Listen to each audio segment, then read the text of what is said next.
luas rezekinya. Salam dan sholawat semoga tercurah pada junjungan kita Nabi besar Muhammad Shallallahu Alaihi Wasallam, pada keluarganya, sahabat-sahabatnya, dan juga kepada para pengikutnya, insya Allah termasuk kita sekalian. Amin. Siang ini kita bareng-bareng belajar. Di sini banyak narasumber. Saya cuma salah satunya. Kalau nanti kurang jelas ya sama Om Irul. Kita akan bahas masalah tentang distribusi harta. Jadi Islam itu kan ditegakkan di atas 3 pilar ya. Akidah, syariah, akhlakul karimah. Syariah itu ada 2, ibadah, muamalah. Muamalah itu banyak, ada sistem politik, ekonomi, sosial, dan sebagainya. Kita bahas di nidham episode. Jadi kalau kita bicara masalah zakat dan waris itu adalah bagian syariah, aspeknya muamalah, nidhamnya iktisad, dan kita sedang bahas masalah zakat atau waris ya, nanti silakan nanti kita diskusikan saja. 2 hal ini baik zakat maupun waris itu adalah bagian dari sistem ekonomi. Ada kepemilikan, ada produksi, ada distribusi. Nah, di antara distribusi harta itu beredar ke masyarakat itu karena ada zakat dan ada warisan, dan zakat dan waris. Nanti kita bahas satu persatu. Yang pertama tentang masalah zakat dulu ya. Zakat ini kita ketahui ini adalah merupakan rukun Islam. Artinya sesuatu yang wajib ada dalam seorang muslim. Karena kalau rukunnya itu tidak ada kan berarti Islamnya tidak sah. Sama dengan orang kawin, orang nikah itu kan rukunnya 6. Pengantin laki-laki, pengantin perempuan, ada mas kawin, 2 orang saksi, wali, dan ijab kabul. Ini 6 ini harus ada. Hilang salah satu nggak jadi nikah, nggak jadi kawin. Ada pengantin laki-laki tapi nggak ada pengantin perempuan, lah mau nikah dengan siapa? Ada pengantin laki-laki, ada pengantin perempuan tapi nggak ada ijab kabul, namanya cuma omong-omong saja. Lah, cuma Islam juga. Islam itu kalau nggak ada zakat ya berarti nggak ada Islam. Nah, yang perlu kita berikan catatan di bawah ini adalah bahwa yang namanya zakat itu ibadah mahdhah. Ibadah mahdhah itu ibadah yang sudah jelas atau tegas ketentuannya. Tata caranya, rukunnya, atau mungkin kapan waktunya, berapa besarnya, itu sudah tertentu. Nah, itu karena namanya ibadah mahdhah. Karena ini merupakan ibadah mahdhah, maka sebagai catatan awal kita dalam hal ini kaidah awalnya itu tidak boleh menambah dan tidak boleh mengurangi. Karena sudah menjadi ketentuan dari Allah dan Rasul-Nya. Nah, kalau sudah menjadi ketentuan dari Allah dan Rasul-Nya, maka kita tinggal samina wa ta'na. Sering orang mengatakan yang namanya ekonomi Islam itu adalah ya ekonomi sekarang ini plus zakat minus riba. Nah, zakat itu hanyalah bagian kecil dari sistem ekonomi Islam. Karena dia hanya pada bagian distribusi. Kita belum membahas masalah aspek kepemilikan maupun aspek produksi. Jadi baru ada distribusi zakat. Zakat ini sebenarnya bagian yang kecil. Meskipun ini merupakan hal yang penting juga. Sama yang kami muliakan rekan-rekan sekalian. Dan zakat ini sudah tertentu. Ini siapa mau Hani mau ya? Singguyu mau ya Hani. Sudah tertentu. Artinya yang kok guyu? Ya apa kita guyu yang dikenai zakat itu kan cuma ada 4. 1, zakat mal atau zakat harta lah ya, uang atau emas atau perak. Yang kedua zakat pertanian. Yang ketiga zakat perdagangan. Ya itu aja. Hanya ada zakat. Yang lainnya itu tidak kena. Pun demikian juga kita sudah tahu semua lah yang namanya zakat sudah tertentu nisab maupun haulnya. Ya, misalnya kalau kita menganalogkan dengan uang ya. Uang itu berapa yang dizakati kan sekali nisabnya. Nisabnya lalu kita ambil yang setara dengan emas. Karena pada waktu itu harta atau uang itu dinar. Dinar itu bentuknya keping emas. Islam itu kan mata uangnya harusnya dinar, di mana nilai intrinsik sama dengan nilai ekonominya. Dan kita tahu nisabnya adalah 80 gram atau 20 dinar. 1 dinar itu kecil, 4/4 gram emas. Kalau sekarang 1 gram ya sekitar 600.000, berarti ya 1 dinar itu setara hampir kurang lebih 2.500.000. Jadi uangnya kecil, tipis, tapi nilainya cukup lumayan, 2,5 juta. Kalau dibandingkan yang uang kertas merah itu tidak ada apa-apanya. Nah, ini adalah nisabnya, yaitu batas bahwa dia harus dikeluarkan. Tapi ingat, selain ada nisab, ada haul, bahwa harta sebanyak itu harus sudah tersimpan selama kurun 1 tahun. Artinya kalau tidak memenuhi kurun 1 tahun, ya memang tidak ada kewajiban zakat. Misalnya saja orang punya simpanan, katakanlah sampai pada angka 60 dinar. 60 dinar. Besar sekali itu 60 dinar itu. Tapi kemudian di tengah jalan dia punya suatu kebutuhan atau hajat, mungkin sakit dan sebagainya. Sehingga uangnya itu keluar. Kira-kira hampir mendekati pada haulnya, misalnya 11 bulan. Maka pada bulan berikutnya ketika sudah 12 bulan ternyata simpanan itu nggak mencapai nisab. Maka dengan demikian dia tidak ada kewajiban zakat. Karena zakat itu rukunnya harus memenuhi nisab dengan haul. Demikian juga misalnya dengan harta pertanian. Harta pertanian ini juga akan terkena zakat juga. Tapi zakatnya ini harus memenuhi nisabnya juga. Nabi mengatakan nisabnya itu kalau zaman dulu ukurannya itu pasok. Ya. Jadi pasok itu ukurannya mungkin karung gitulah ya. Di mana satu wasok itu kira-kira 60 sok atau 4 mud. 1 mud itu kira 1 raupan tangan orang dewasa ini. Ini kira-kira 2,5 kaleng susu. Jadi kalau mau dikurs kira-kira ya zakat pertanian itu dikalikan saja. Kalau misalnya 1 kilo kan kira-kira 4 kaleng.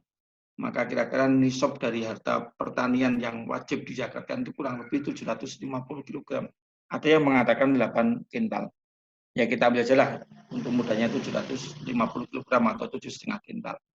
Ini pun juga sudah tertentu. Untuk pertanian itu yang dizakat itu adalah hasil tanaman biji-bijian.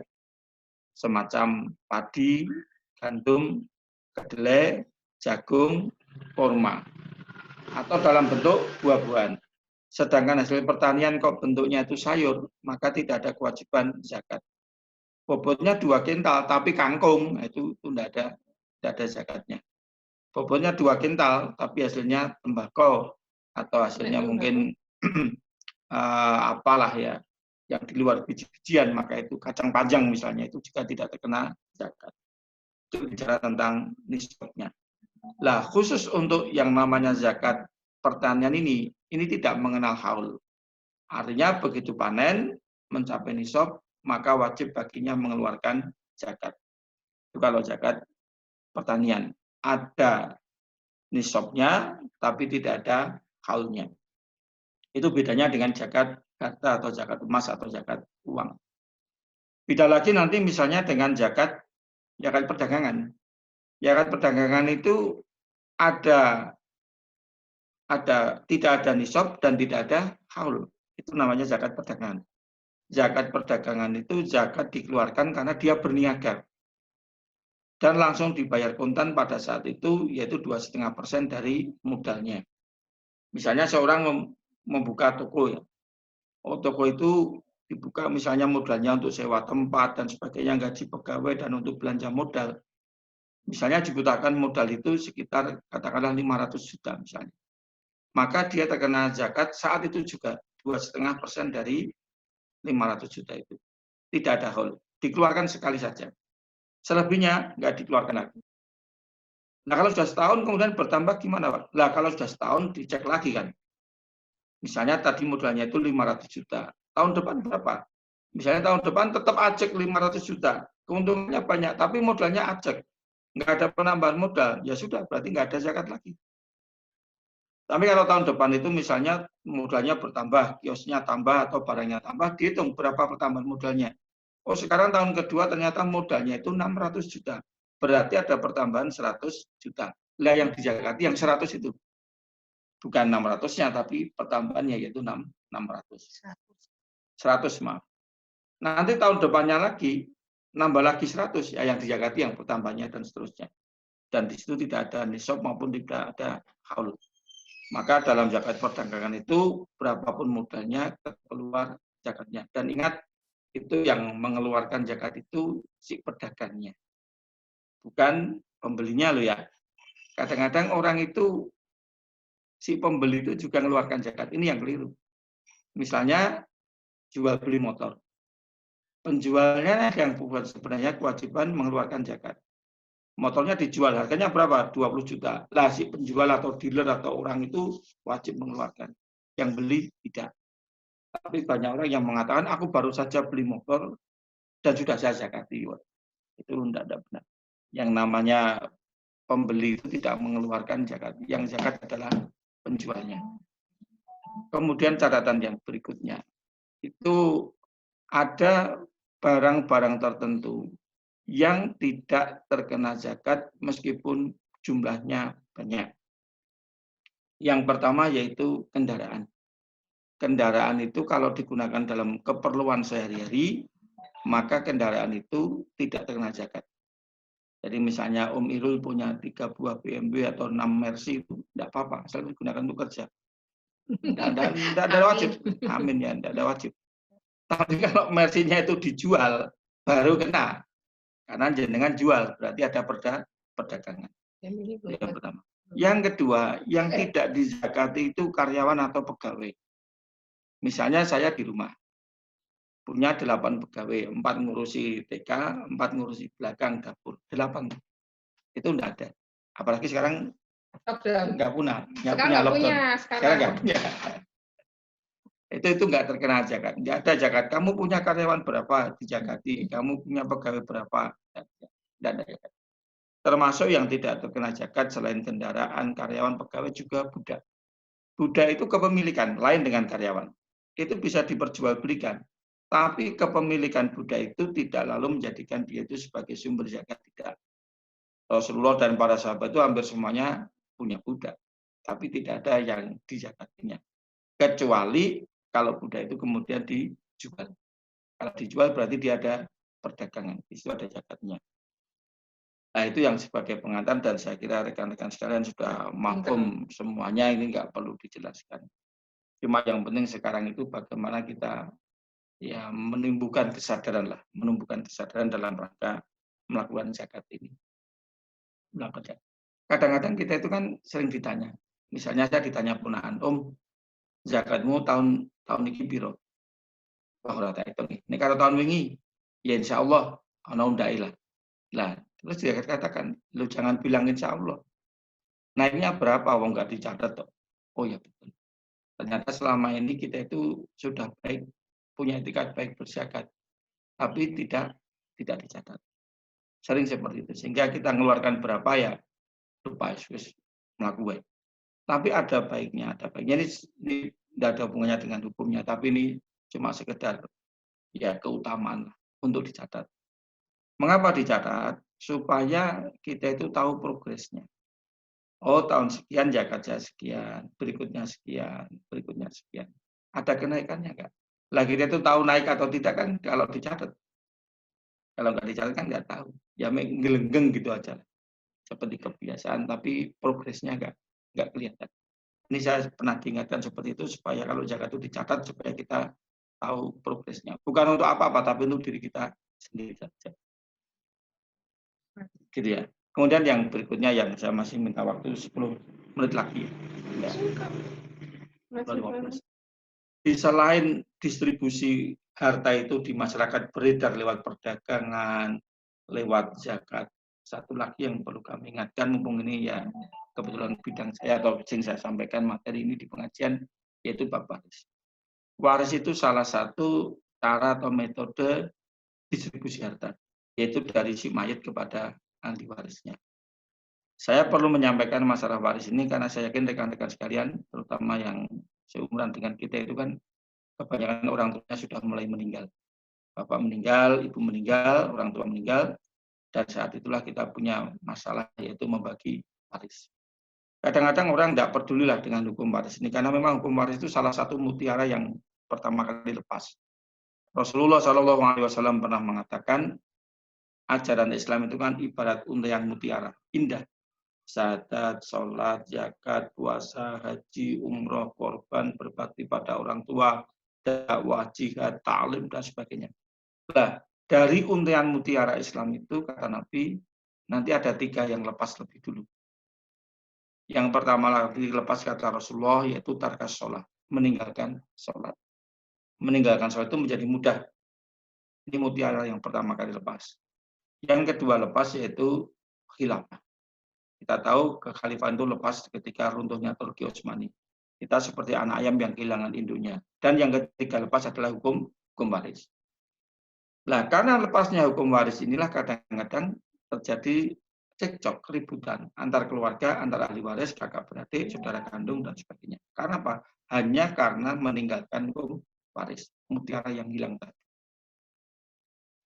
Selama sekian waktu saya menjadi mediator atau katakanlah ya untuk keluarga-keluarga tertentu yang sedang menjadi masalah waris, kadang-kadang saya jumpai satu keluarga itu sholat semuanya, padu ewireng, so tiga surga saja deh, puasa semua, haji semua, semuanya zakat, semuanya nyembelih kurban, anak-anaknya sekolah di sekolah Islam.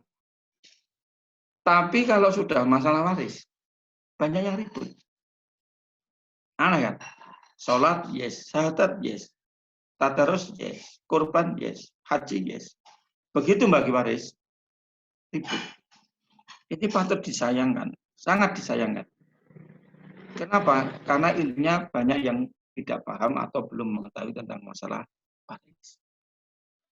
Tapi ada juga yang kemudian diberi pemahaman sudah tahu tapi ngeyel. Nah, itu juga ada itu. Jadi sekali lagi ini bagian dari ajaran Islam yang mulai ditinggalkan yaitu waris. Sebagai catatan, yang namanya waris itu kan sebenarnya itu hanyalah runtutan atau urutan dari pelaksanaan syariat Islam sebelumnya. Jadi waris itu merupakan gongnya atau penutupnya. Kita tahu kalau dalam Islam itu bayi lahir ceprot itu diadzankan. Adzan telinga kanan, iqomah telinga kiri, atau dibacakan kalimat thayyibah. Dan ini syariat Islam. Nanti pada 7 hari disembelihkan akikah. Ini juga ajaran Islam. Nanti menjelang akhir balik khitan. Khitan ini dengan syariat Islam. Nanti menikah, menikahnya pun dengan syariat Islam. Nanti meninggal, dirawat, dimakamkan juga dengan syariat Islam. Pertanyaannya, kalau pas bagi waris kok bagi sendiri-sendiri? Kok dong bagi dewi-dewi? Kok tidak pakai syariat Islam? Lahirnya pakai syariat Islam, akikahnya pakai syariat Islam, khitannya pakai syariat Islam, nikahnya dengan syariat Islam, pemakamannya dengan syariat Islam. Nah, pas bagi waris, kok tidak? Ini berarti kan tidak tuntas. Padahal kita itu diminta ini oleh Allah Ta'ala untuk beragama itu secara tuntas. Misalnya dalam surat Al-Baqarah yang kita sudah hafal 208 itu, Allah menyuruh kita beragama itu ya tuntas. Ya ayyuhalladzina amanu udkhulu fis-silmi kafah. Wahai orang-orang yang beriman, masuklah kamu sekalian ke dalam Islam secara kafah, tuntas, integral, holistik, menyeluruh.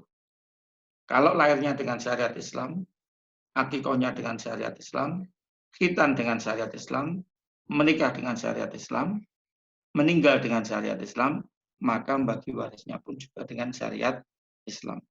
Insya Allah tuntas. Yang kedua, yang namanya bagi waris dengan syariat Islam itu sama dengan zakat. Sama dengan sholat, hukumnya wajib. Wajib itu artinya kalau dikerjakan berpahala, apa ditinggalkan, apabila ditinggalkan berdosa. Artinya harta warisan itu kalau dibagi tidak dengan syariat Islam, itu tidak sah. Artinya termasuk harta yang batil. Karena pasti ada bagian dari yang lain yang dimakan oleh orang yang lain juga. Di situ ada kebatilan. Kalau tidak mengenai syariat Islam, tidak sah. Jual beli, sewa menyewa itu juga harus dengan syariat Islam. Kalau tidak berarti tidak sah. Ya. Kemudian berikutnya yang kadang-kadang perlu kita ketahui, dalam hal masalah wajibnya, dalam hal wajibnya pembagian waris ini, ada beberapa kelebihan. Saya sampaikan 3 sebagai penutup, bahkan dibanding dengan sholat. Sholat itu hukumnya wajib, ya. Sholat itu punya banyak keutamaan jelas sekali. Dan syariat Islam itu tiap-tiap syariat, tiap-tiap ajaran itu punya keistimewaannya masing-masing. Nah, kita sedang bicarakan tentang waris. 3 hal dibanding sholat itu keutamanya 1 dalam hal balasannya. Kalau sholat, Allah cukup katakan aqimis sholah, wa yuqimunas sholah. Tegakkan sholat, kerjakan sholat. Pertanyaannya, kalau ada orang meninggalkan sholat, dosanya apa? Kalau mengerjakan sholat, pahalanya apa? Itu di Quran tidak ada. Yang secara langsung nyambung dengan perintah sholat tidak ada. Tapi hadis banyak. Artinya dalam firman Allah dalam Al-Quran itu, balasan secara langsung baik yang mengerjakan maupun yang meninggalkan, reward and punishment-nya itu tidak disebutkan secara langsung. Baik dalam ayat itu maupun dalam ayat yang lain. Adapun kalau masalah waris, tidak. Masalah waris itu balasannya langsung. Coba kita perhatikan 7 ayat. Surat An-Nisa 7-14 itu bicara pokok-pokok tentang masalah waris. 2 ayat terakhir, ayat 13 dan 14 itu langsung bicara balasannya. Misalkan saya bacakan pada ayat yang ke-13. A'udzubillahi minasyaitonirrajim. Tilka hududullah. Yang demikian itulah ketetapan Allah dalam masalah waris. Karena ayat ini sedang bicara masalah waris. Wa may yuti'illaha wa rasulahu, barang siapa yang taat Allah kepada Rasulnya, barang siapa yang taat kepada Allah dan Rasulnya, menetapi pembagian waris dengan syariat Islam, itu balasannya langsung. Yudkhilhu jannatin tajri min tahtihal anhar. Allah masukkan mereka ke dalam surga yang mengalir air sungai di bawahnya. Khalidina fiha, mereka kekal selama-lamanya. Wa dzalikal fawzul adzim, yang demikian itu karunia yang sangat besar. Sudah di dunia dapat warisan, di akhirat masuk surga. Allahumma amin. Syaratnya 1, dibagi dengan syariat Islam. Kita lihat. Kita tahu bahwa yang namanya warisan itu kan rezeki nomplok, golong-golong teplok. Kita kan nggak kemeringat. Yang kemeringat kan orang tua. Nah, kalau Allah itu sudah memberikan rezeki nomplok, rezeki golong-golong teplok, orang nggak perlu keringat, tinggal terima saja. Allah pula yang bagi. Kok nggak terima? Kok tidak mau? Kok melanggar batasnya? Silakan dibaca pada ayat ke-14.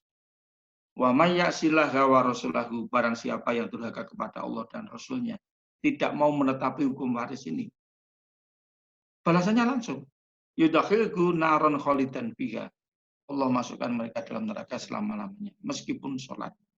Maka di situ dikatakan walahu adzabun muhin, yang demikian itu siksaan yang menghinakan. Sholat kok masuk neraka kan terhina.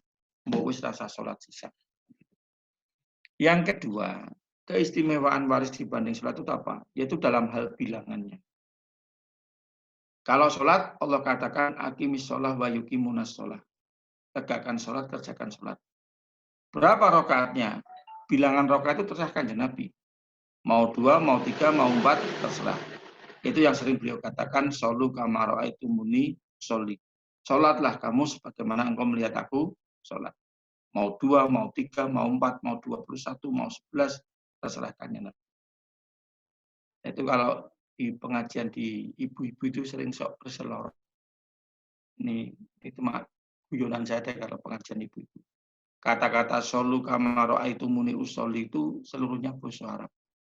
Bahasa Arab karena itu hadis Nabi. Tapi kadang-kadang orang Jawa zaman dulu kurang kok kaya Jawa ya.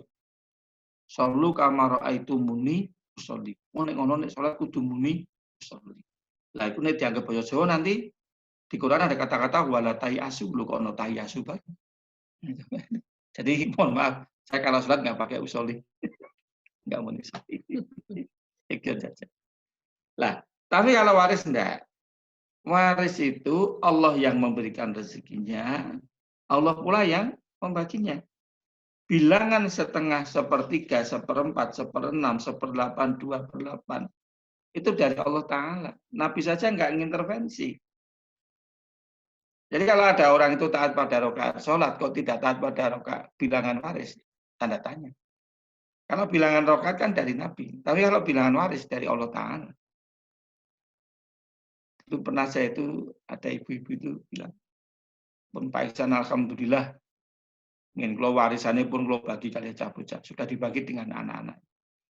Saya lalu bilang, kapan Bu panjenengan pertemuan dengan putra-putra, dengan anak-anak, lari-lari. Angge minggu ini, baru minggu ini. Kalau kelumukle, pun kalau pondok-pondok, alhamdulillah. Pun derek bingah pun. Tapi ya cuma derek bingah saja, karena ternyata nggak ada uang dengarnya. Nah, kemudian saya tanya, Bu, dulu pada waktu panjenengan rapat pertemuan dengan anak-anak bagi waris itu pakai Quran enggak? Pakai syariat Islam enggak? Terus ibu tadi menjawab, aku ki wis rapat. Aku wis tak rapatke, wis kesepakatan karo bocah, sudah sepakat. Lu lah iya, kesepakatannya pakai Quran apa enggak? Saya kaget, beliau tuh jawabnya demikian. Aku ki wis sepakat dari. Nek aku ora sepakat, aku lagi buka Quran. Artinya kalau mereka itu sudah sepakat, enggak perlu Quran. Baru kalau tidak terjadi kesepakatan, lalu mereka mau memakai Quran. Nah, jadi Qurannya itu nomor 2. Kalau sudah sepakat nggak pakai Quran lagi, wah ini yang repot. Kalau Qurannya nomor 2, yang penting kesepakatan ya repot. Nah, jamaah saya katakan, saya tanya, Bu, tadi panjenengan sholat subuh berapa rakaat? Dijawab, ayo 2 rakaat, Mas. Pakai rapat enggak? Enggak. Pakai sepakat enggak? Enggak. Panjenengan sholat subuh 2 rakaat, nggak ada yang pakai rapat, nggak ada yang butuh kesepakatan. Langsung samina watona. Tapi tentang perkara bilangan waris, kenapa pula harus rapat, harus musyawarah? Maka saya katakan pada ibu-ibu, yang namanya musyawarah atau rapat itu dalam rangka taat. Tidak ada rapat atau kesepakatan kalau itu masalah maksiat. Tidak ada. Jadi yang namanya rapat, musyawarah, kesepakatan itu dalam rangka taat. Dan yang terakhir, yang ketiga, apa istimewanya waris itu dibanding sholat? 1 dalam hal balasan, 2 dalam hal bilangan, 3 dalam hal rukhsah atau keringanan atau toleransi. Kalau sholat itu rukhsahnya banyak, Mas. Banyak sekali rukhsah. Oh, dia takut air atau mungkin alergi atau karena sakit. Ya sudah, tayamum. Boleh. Itu. Orang bepergian, ya silakan dijamak. Jamak pun akan dicari waktu bepergian yang paling panjang.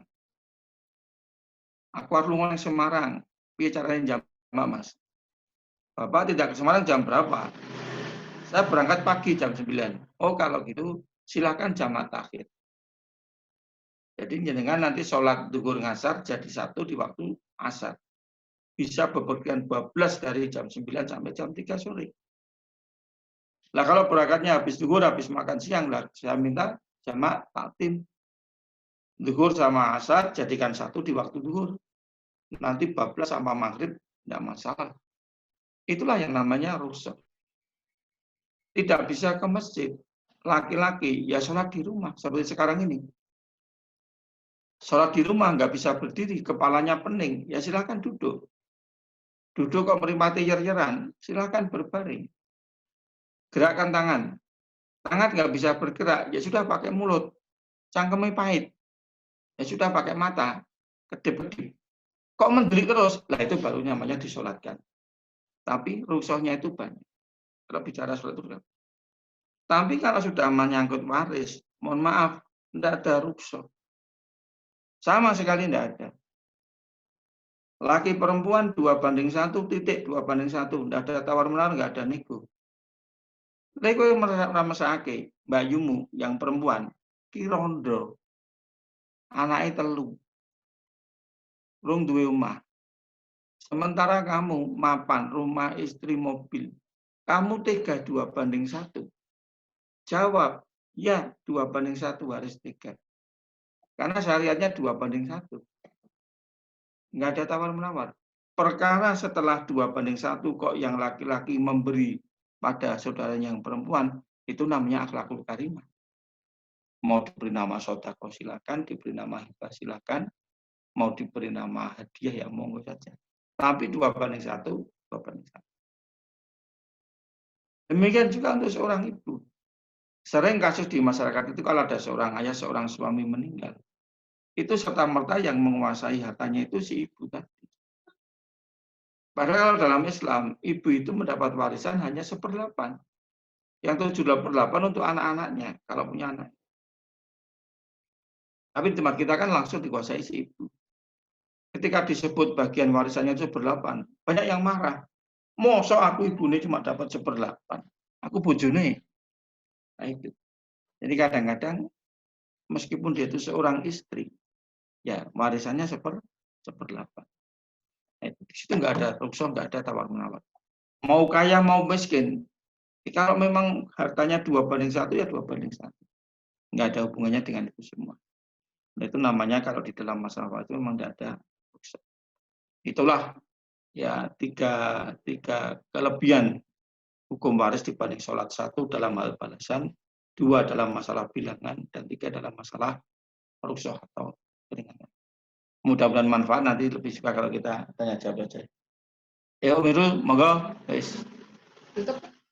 Assalamualaikum warahmatullahi wabarakatuh. Waalaikumsalam warahmatullahi wabarakatuh. Ini sudah banyak pertanyaan ini Pak D. Jadi Ya. dari pertanyaan yang paling atas dulu aja ya. Oke. Ini. Ini di chatnya itu ada. Jadi nanya ini, dulu yang menetapkan besaran zakat itu siapa? Apakah Rasulullah atau yang lain? Atau ada dari Quran gitu ya? Itu. Ya. Nah, langsung dijawab atau dikumpul-kumpul? Langsung aja. Ya. Kalau untuk besaran bagian dari zakat itu dari Rasulullah. Allah yang mengatakan aqimis shalah wa atuz zakat. Tegakkan sholat, bayarkan zakat. Lah, fungsi sunnah itu untuk menjelaskan bayan. Di antara penjelasan itu menjelaskan bagian-bagian zakat. Apa saja yang harus dizakati, berapa persen bagiannya, dan diberikan pada siapa. Betul, itu dari Kanjeng Nabi. Ya. Kemudian pertanyaan kedua, kenapa kalau zakat itu waktunya atau bulannya tidak ditentukan oleh Rasulullah? Ya, Bi? Bulannya? Apa? Waktunya kok nggak ditentukan? Haul itu kan awal dan akhirnya kan? Ya, masanya, bukan awal tahunnya, tapi masanya. Karena orang itu punya harta dari mana saja silakan kan. Tidak ada bulan Dzulqa'dah. Pokoknya dia mulai harta lalu tersimpan selama setahun. Itu ditentukan saja ya? Yang hanya ditentukan masa penyimpanannya saja.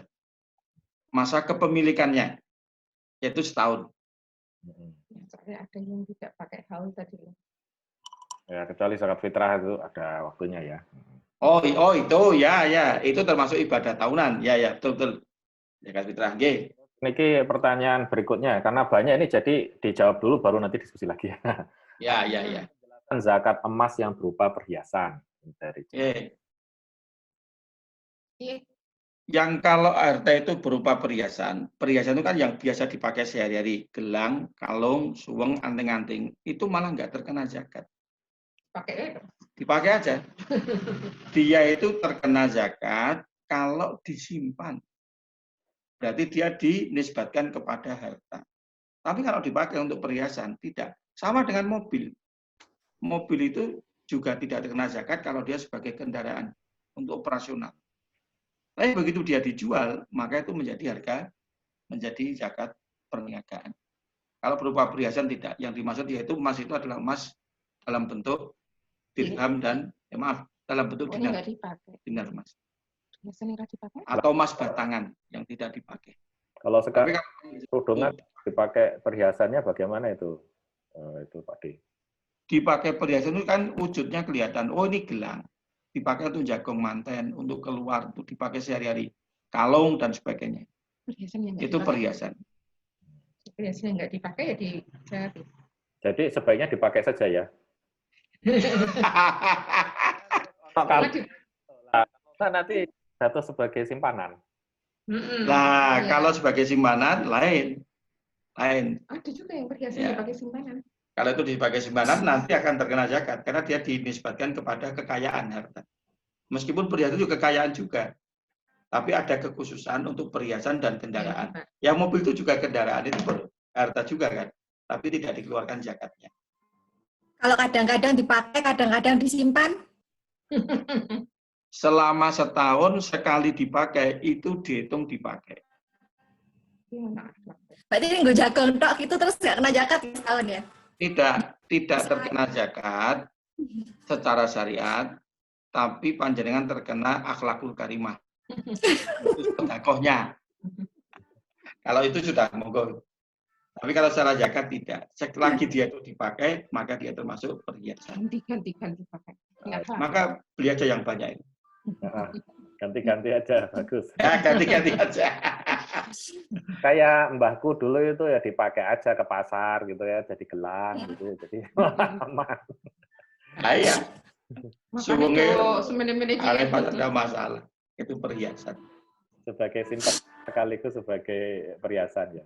Ini ada pertanyaan berikutnya tentang masalah pembagian waris yang biasa Pak ditemui, contohnya seperti apa? Apakah masalah besar pembagian atau hal yang lain?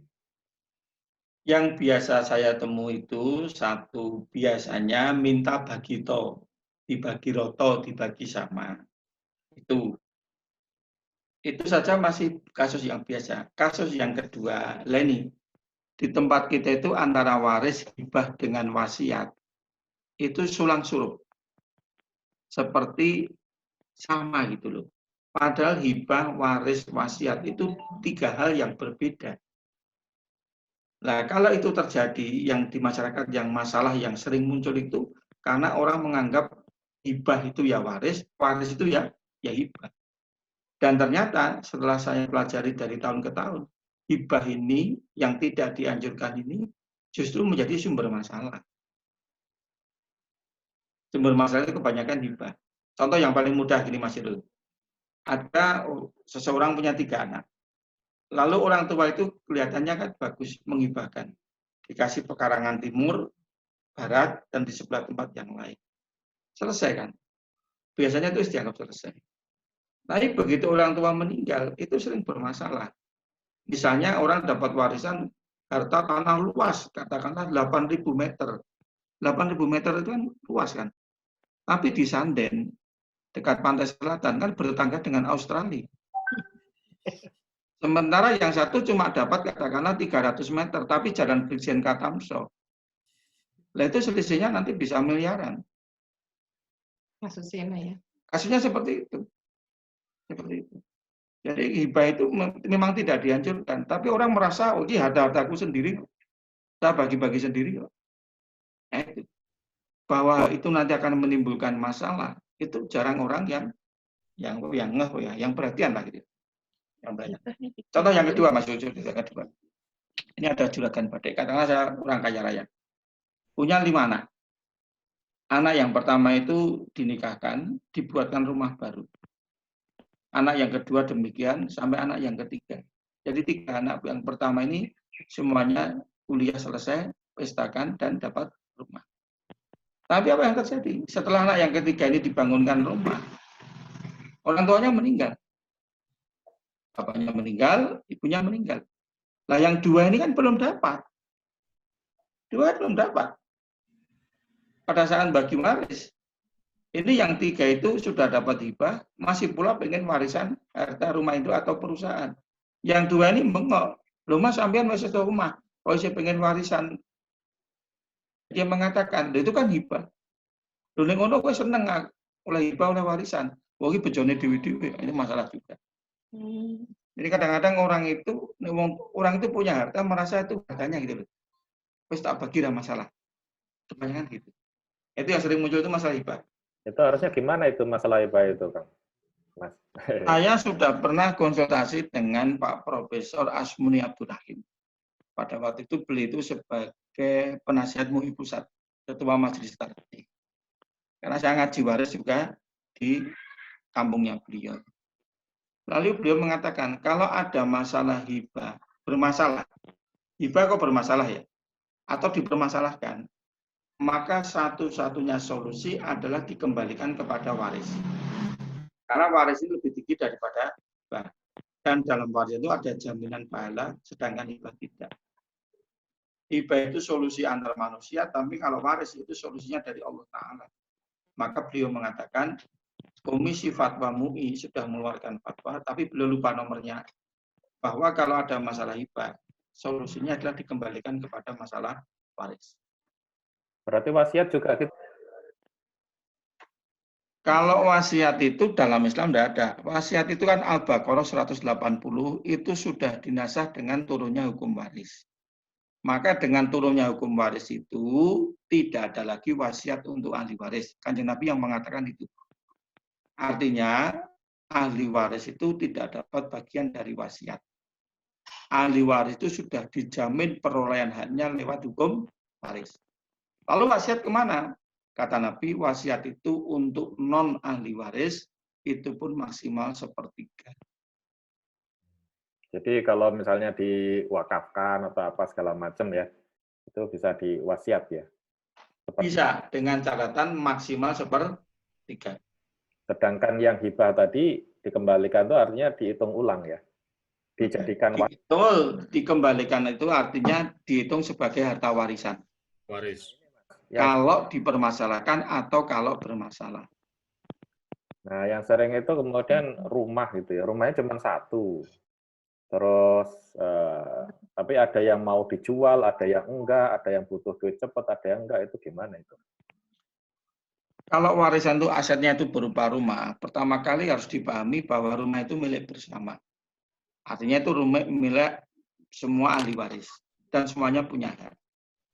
Karena semuanya punya hak milik bersama, maka tidak boleh ada yang nge-HI. Jadi sebelum saya jawab, saya mohon maaf, ini ada cerita. Biasanya nih wong ragil, seperti saya ini kan ragil. Ini Mas Irul ragil nggak? Iya, Ragil. Ragil. Ragil. ragil. Ragil lah. Kalau di tradisi Jawa itu, ragil itu kan nempati rumah induk. Kakaknya kan sudah lari ke sana kemari, lalu rumah tabun lah. Rumah tabun, rumah induk itu anak ragil yang nempati. Lah anak ragil yang nempati itu biasanya demenake. Ngarep-ngarep kamas Mbak Yuni itu dolali. Syukur-syukur udah mati dhisik kan itu. Nah, maka enggak boleh. Sekali lagi harta warisan itu milik bersama. Solusinya apa? Solusinya satu, yaitu saklek. Saklek itu letterlek, dibagi dirajang. Tapi kalau anaknya banyak, nanti kalau halaman depannya lebar depannya cuma 4 meter kan kayak kereta api, nggak mungkin. Kalau nggak bisa letterlek dibagi secara itu. Ada cara yang kedua, disusui. Siapa yang kuat, nyusui. Kalau yang kuat cuma satu, ya satu orang silakan nyusui. Kalau 2 orang, ya 2 orang nyusui, nanti dibagi 2. Nah, ini cara yang kedua itu sama aja. Nyusui itu kan cuma jangan menjual, tapi pada saudara kandungnya sendiri atau sama ahli waris. Baru yang ketiga, kalau tidak bisa dibagi tanah, tidak ada yang nyusui, ya satu-satunya jalan dijual, lalu dibagi nominal. Nah, itu kadang masalahnya adalah yang mau nyusui itu maunya harga murah itu. Itu wajar Pak itu, wajar Om. Jadi karena yang akan nyusui kan saudara sendiri. Lah, ini solusinya. Saya penanya, solusinya apa? Dicari harga wajar, yaitu harga normal atau harga pasar. Harga pasar itu mudah, tanya kanan kiri bisa, di appraisal bisa, lewat akuntan publik yang monggo, atau langsung tanyakan kepada BPN, namanya ZNT. ZNT itu zona nilai tanah. Itu biasanya harga yang ditetapkan pemerintah. Lah, kalau mau disusui salah satu ahli waris, ya harganya miring lah. Kacek sidik mbangane harga pasar. Neng sidik dulu ya. Misalnya harga pasar per meter 5 juta. Terus kalau dulu dewe 4,5 dadi. Neng yo aja njome loro. Harga pasaran 5 juta aja tak susui 2 juta ae wong kae tunggale. Ya miring itu kan ada pirone itu. Ya. Berikutnya ini, berapa lama jarak dari meninggalnya orang tua dengan pembagian harta waris? Apakah itu tergantung pada tradisi teknis. Tapi dalam Islam prinsipnya lebih cepat lebih baik. Kalau di Arab Saudi itu sudah kebiasaan. Siang dimakamkan, malam merapat. Itu sudah biasa. Tapi di tempat kita mungkin tidak biasa. Tunggu waktu tertentu. Tapi tetap prinsipnya lebih cepat lebih baik. Biar segera selesai. Dan itu untuk kemudahan orang tua juga. Karena itu kan amal solehnya. biar segera sampai pada ahli warisnya. Nah, pertanyaan berikutnya, kalau misalnya suami istri tidak punya anak, terus si suami meninggal, apakah hartanya itu menjadi milik istri atau bagaimana? Saya jawab, kalau ada pasangan suami istri nggak punya anak, berarti ahli warisnya satu istri. Istri itu mendapat bagian 1/4. Lalu yang 3/4 kemana? Orang tuanya. Punya nggak? Kalau orang tuanya masih komplit, ada ayah, ada ibu, masing-masing 1/6. Sisanya untuk siapa? Saudara-saudaranya. Kalau istrinya sudah cerai, bagaimana itu, Mas? Berarti itu duda. Tapi ada anaknya. Oh, kalau ada ya untuk anaknya. Untuk anaknya. Jadi Kalau nggak ada gini, tapi nggak ada gono gini, nggak punya anak, itu istrinya berhak atas warisannya nggak? Warisan suaminya ini. Ini dengan suami, warisan dengan suami itu satu. Istri atau suami itu dapat warisan dari pasangannya kalau masih dalam ikatan suami istri. Jadi mereka masih resmi suami istri, salah satu meninggal, maka pasangannya mewarisi. besarnya 1/6. Nah, kalau suaminya ini punya anak, terus istrinya mati, nah, terus suaminya ini kawin lagi.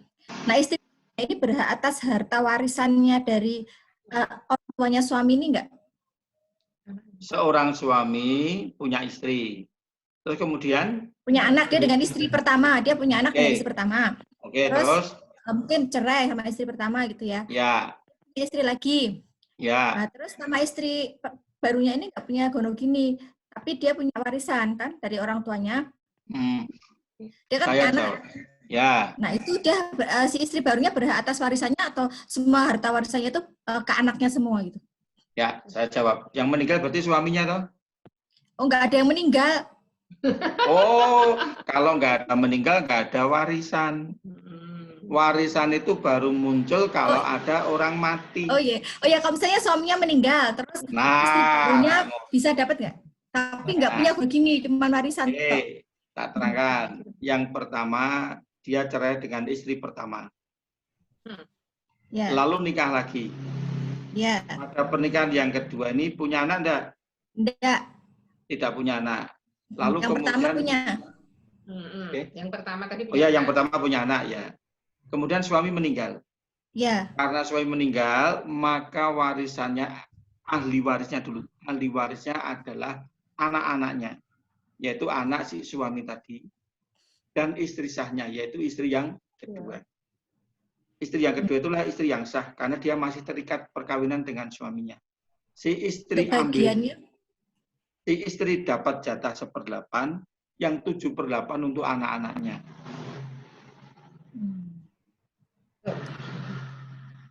Ya, anak baik dari istri pertama maupun istri kedua kalau istri kedua punya. Atau semua anak dari si suami itu. Kalau cerai nggak dapat ya, Om? Yang istri pertama apa kedua? Yang kedua cerai, yang pertama udah nggak ada kan? Yang ya cerai ya. Nggak dapat. Kalau cerai itu tidak ada warisnya. Yang kedua cerai apa enggak?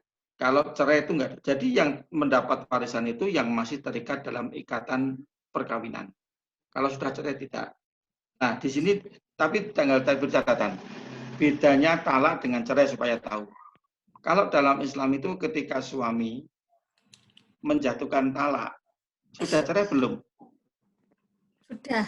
Belum. Wah, kesusu gue berarti.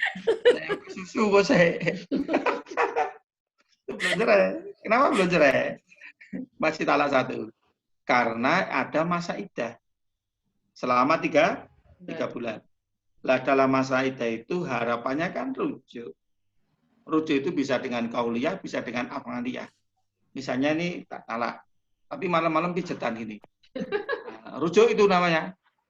Nah, kalau masih dalam masa iddah, kok salah satu meninggal dapat warisan? Misalnya suami mengatakan, oh tak talak, jatuh talak 1. 2 bulan kemudian pijetan. Dipijeti seneng karo bojone. Dek, enak topik iki. Habis pijetan mati. Cerai pijetan gitu. Talak bukan cerai. Loh, makanya beda. Talak itu sudah cerai belum? Belum, karena masih dalam masa idah. Oh, belum ya? Lah belum. Bahkan dalam Islam itu ketika masa idah itu dianjurkan satu rumah. Kami dongonoan kuwi mau. Rujuk kalau masih dalam masa idah, kok salah satu meninggal, maka pasangannya dapat warisan. Maka kalau ada suami itu menceraikan istrinya, itu bilang saja pada suaminya, Mas, nek mati aja suwe-suwe. Tak kayak waktu telur sasi. Satu gitu sasi. Tapi kalau sudah lewat masa idah, cerai. Yes. Ya, ini pertanyaan berikutnya. Kalau ada harta orang tua yang diwakafkan, apakah anak-anaknya yang seharusnya berhak? Ya, pertanyaan seharusnya berhak atas harta tersebut mendapat pahala wakaf juga. Saya jawab, yang wakaf itu orang tuanya adalah hak mutlak orang tuanya untuk mewakafkan dengan catatan tidak lebih dari 1/3. Itu menjadi pahala dari orang tuanya karena harta masih milik orang tuanya.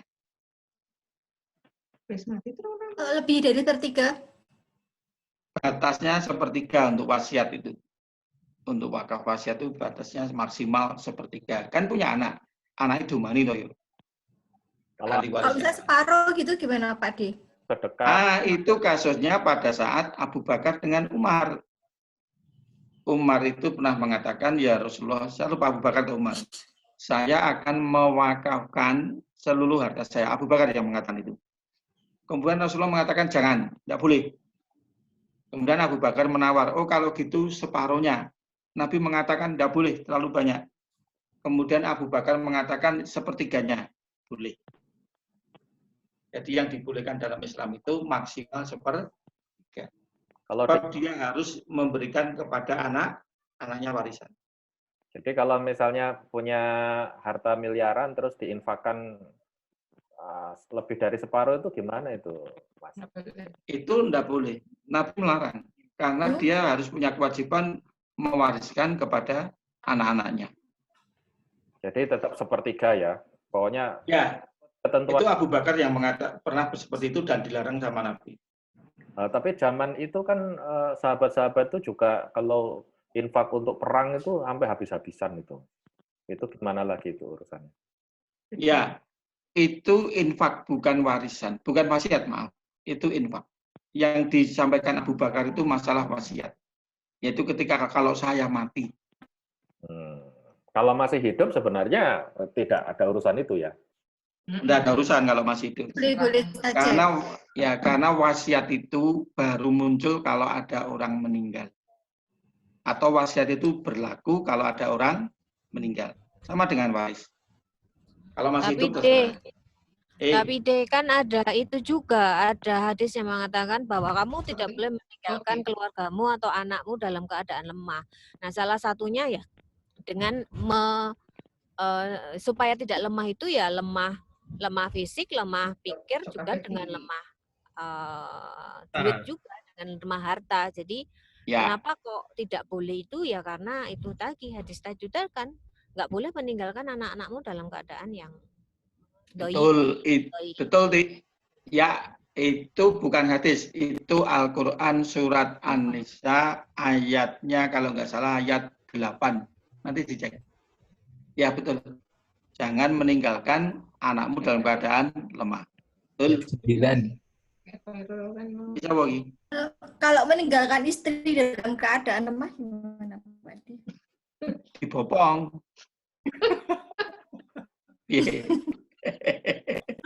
Aku tekan serius. Dibopong. Ditinggal temprung ngono piye? Mas ya. Nyon sewu kalau istri ketika kita itu mau diperisti oleh orang, maka sebenarnya hak kita itu sudah tergadai. Nah, jadi artinya gini, kita ini kalau mau diceraikan sama laki-laki itu tidak memberi kita apapun itu wong ngapik dhewe wis dikasih mahar kok. Ya toh? Nek kita wis dikasih mahar itu kan sebenarnya kita sudah menyerahkan diri kita pada laki-laki. Itu anuna ya loh, ekstrimnya gitu. Artinya kalau rumah pun itu rumah suami, Maka ketika suami itu menyuruh kita pergi meninggalkan rumah pun ya wong pintu omahe bojo tutuk omahe awake dhewe, kecuali kalau kita memang itu rumah kita ya beda meneh gitu loh. Artinya ya sudah kalau sudah bercerai itu ya sampun gitu loh. Bahkan berarti jaluk marah gede iki. Loh, memang betul.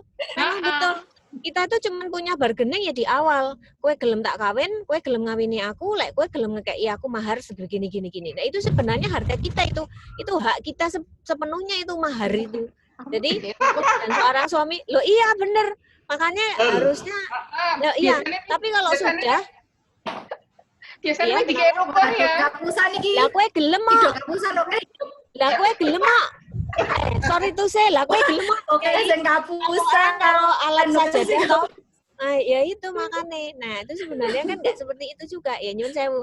Tapi ini kan ngomong ke warisan kok dari kita ya. Ya wes, oke, pun mangke. Teruskan. Ya.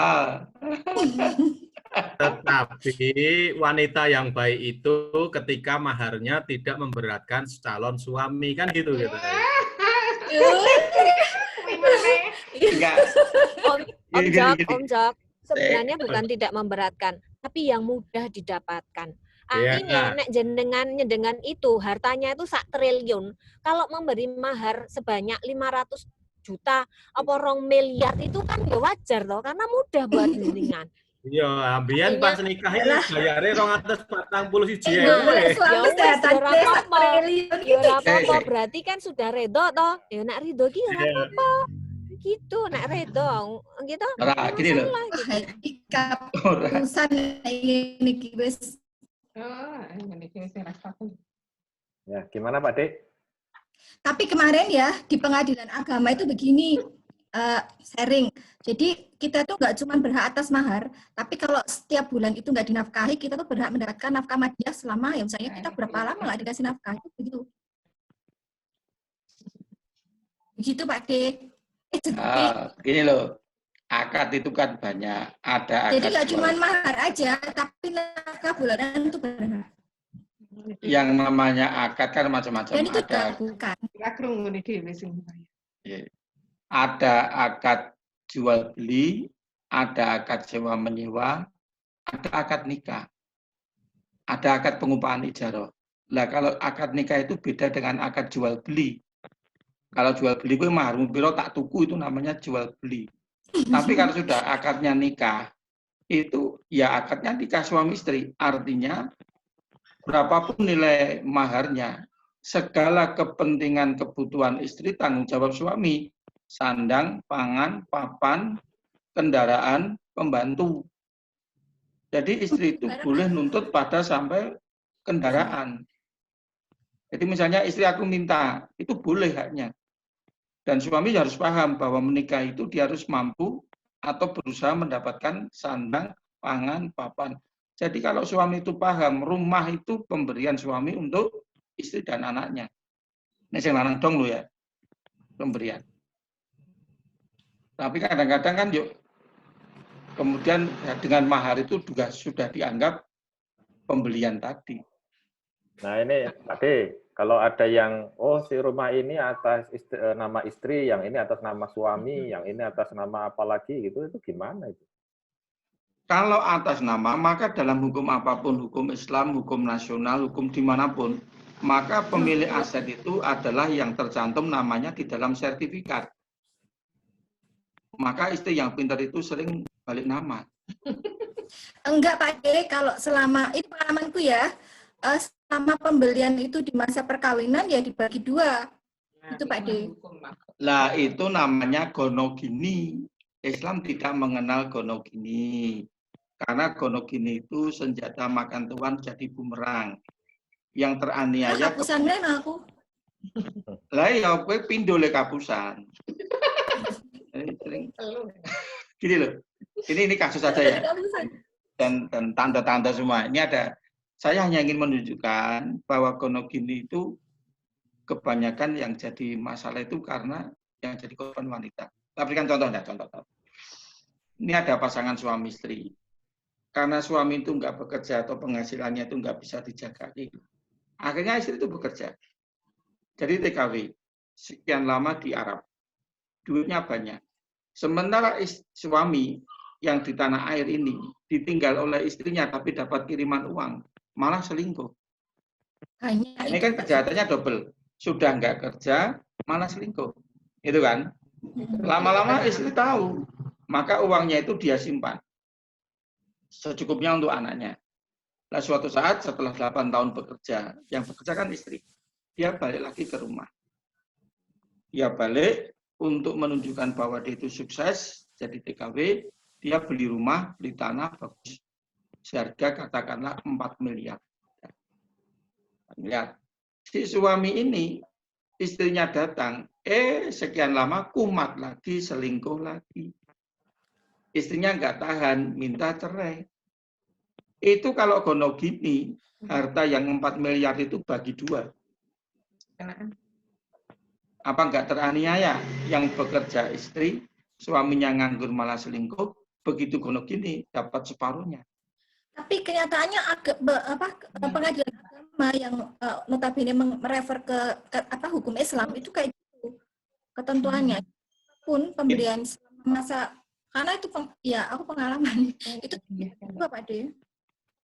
Kalau untuk kasus itu, kalau memakai KHI, kompilasi hukum Islam, mohon maaf karena isinya kebanyakan orang liberal di dalamnya, seperti tunjuk saja namanya, misalnya Musdah Mulia, ya pasti pakai kontrol legal draftnya itu, yaitu pakai kalau gini.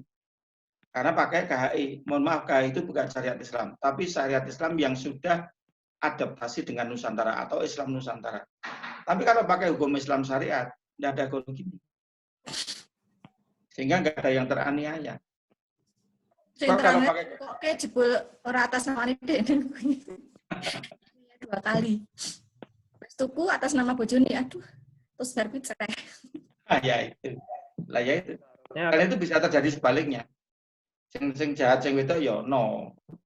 Makanya Ronaldo itu kan nggak nikah-nikah. Dia punya anak asuh, punya anak nih kawin-kawin. Karena di sana itu orang nggak mau kawin karena takut digono gini. Khawatir digono. Tapi sebenarnya ada perjanjiannya, ada harta terpisah itu ada perjanjian harta terpisah, jadi nggak ada gono gini. Kalau dalam Islam nggak pakai perjanjian, harta milik sendiri-sendiri, tapi suami tanggung jawab. Ya. Sambung. Ini memang sampai jam 3 ini, Pak D. Ada pertanyaan. Ini tapi saya pikir ini nganu saya pikir kita ngomongin zakat ternyata kok jadi warisan. Saya baru soalnya sama-sama harta. Balik ke zakat mana ya nggak apa-apa. Ada 2 ini tanpa distribusi harta. Distribusi harta. Ini ada pertanyaan, kalau sudah bertahun-tahun urusannya itu, terus baru tahu bahwa salah dulu cara bagi warisnya itu gimana itu, Mas? Ada solusinya. Solusinya itu ada 2, Om Irul. Kalau sudah terlanjur kan, sudah terlanjur itu pertanyaannya itu bermasalah tidak? Artinya doridora, ternyata hasilnya itu tidak sama sesuai dengan hukum Islam. Misalnya wanitanya itu sama dengan yang laki-laki. Yang lanang kalau ahli warisnya itu ridho, ya wis rapopo wis kebacut, diniati wis sedekah. Cukup lalu dibuat dalam selembar kertas. Selembar kertas itu cukup 1 HPS, nggak sampai setengah halaman. Tulis saja di situ. Misalnya gini, kami putra-putri dari almarhum bapak ini dan almarhumah itu. Dan ibu almarhumah siapa. Dengan ini sepakat membagi waris menurut syariat Islam untuk mengharapkan pahala dan surga dari Allah. Adapun kalau dalam pembagian ini ada kelebihan dan kekurangannya, kami saling merelakan. Tanda tangan selesai. Itu ada klausul saling merelakan. Ini kalau tidak ada masalah. Nah, kemudian, ini sekarang kembali ke zakat. Nih ada pertanyaan zakat. Ya. Kalau hitungan zakat mal dari penghasilan, yang biasanya sekarang kan masalahnya pegawai itu dapat gaji. Nah, itu bagaimana? Terus Profesi. penyaluran zakat mal itu bagaimana? Ya, saya jawab yang pertama. Kembali kepada awal, zakat itu adalah perkara ibadah makhluk.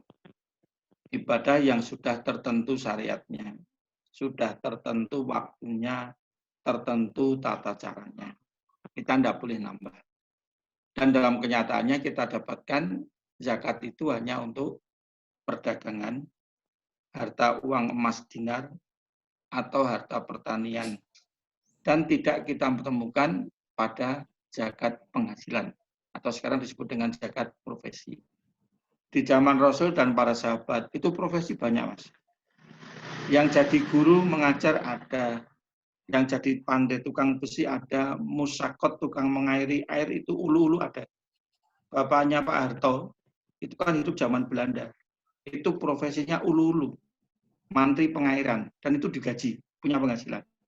Pandai besi ada, tabib ada, bahkan yang namanya profesi makelaran, samsara sudah ada.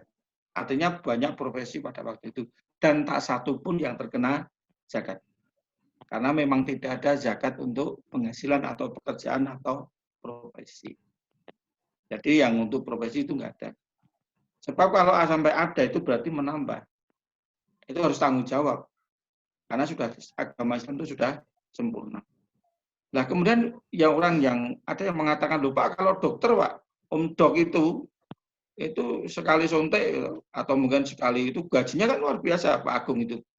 Itu ono wong lagi. Ora ono. Dirasani apa ndak ono. Nah, itu profesi dokter itu atau katakanlah dosen ITB lah ya. Dosen ITB menang itu kan luar biasa. Mungkin dengan apa? Sertifikasinya itu sebulan katakanlah 30 juta ya. Sekarang berapa Om? Sekira 30 atau 50? 100 juta. Ya katakanlah 40 lah ya. Nah, kan orang iri. Lah petani gimana, Pak? Mosok yang dosen yang penghasilannya banyak tidak terkena zakat. Jawabannya kan ada dua. Petani yang terkena zakat itu petani yang kaya apa? Nah, kalau yang namanya unta saja itu 40 ekor ya. Sekarang mana ada petani punya 40 ekor sapi? Jadi kan petani kaya. Lah dosen itu karena penghasilan, nah kalau nggak terkena zakat gimana? Enggak apa-apa. Zakat itu penghasilan itu bisa nanti terkena yang namanya sedekah, zakat, infak, wakaf, korban, haji, masih banyak. Terus penyalurannya bagaimana itu, Mas? Bagus ini. Aku saya tunggu-tunggu pertanyaan. Mau sono lalu. Kalau dalam secara di Quran ada nanti. Ada 8 asnaf, 8 golongan. Fakir, miskin, mu'alaf, ghurim, sabilillah, atau ibnu sabil. Satunya lagi apa itu? Ya, itulah. Nah, tapi dari 8 golongan ini, Om, ini yang saya ajukan pada teman-teman itu, Quran itu apa? Pentingnya Quran itu dulu.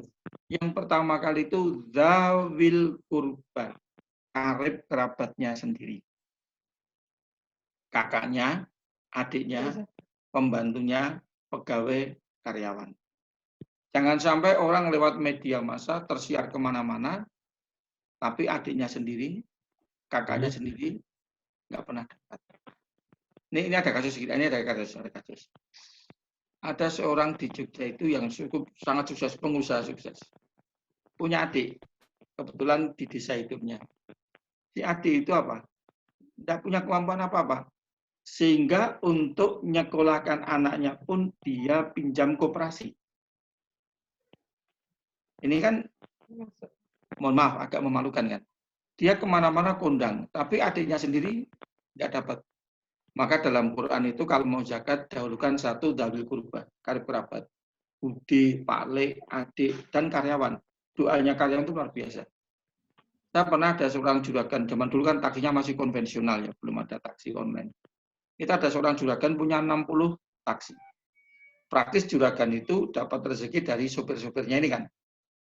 Saya diundang beberapa kali lalu saya tanya, ini juragan sampean gini itu kurban nyembelih berapa ekor lembu? Karena sopirnya aja 60. Kalau shift 2 kali berarti sekitar 120 karyawan. Jawabannya Pak, pun 3 tahun ini jangankan kau sapi Pak, cempe mon mboten medal. Cempe saja enggak. Nah itu maka beliau itu sebenarnya kalau mau zakat, dahulukan siapa? Karyawannya dulu, sopir taksinya itu. Karena dia dapat rezeki kan lewat karyawannya itu. Jadi 8 asnaf itu Quran mengatakan dahulukan dawil kurba karib kerabatnya. Yang 8 itu. Bahkan nanti kalau dengan baca di dalam surat 11 surat An-Nisa itu, ketika bagi waris pun yang hadir di situ karib kerabat itu disuruh memberi. Ya, nanti dilanjut lagi ini pertanyaan ini. Nah, kalau ada harta yang diolah sebagai kebun ini ya, kemudian menghasilkan apa itu ada penghasilannya. Terus itu dalam waris biasanya bagaimana itu? Tetap aja dibagi atau bagaimana caranya? Kalau itu menghasilkan, maka yang pertama kan warisan itu dinilai. Satu, dia itu berupa aset. Kalau jadi warisan kan? Ya. Nah, kalau jadi warisan pertama asetnya. Aset pertama kali ya aset yang harta tidak bergerak, yaitu kebun maupun pabriknya. Tapi lihat, kalau itu nanti juga sudah jadi perusahaan atau sudah menjadi suatu bentuk usaha, maka aset itu tidak hanya yang tampak yaitu tanah dan bangunan, tapi mungkin saham. Nah, saham itu juga bisa dalam bentuk warisan. Atau mungkin keseluruhan harta, seluruh properti perusahaan, dan piutang-piutangnya. Jadi dihitung memang nominalnya itu keseluruhan, itulah warisannya.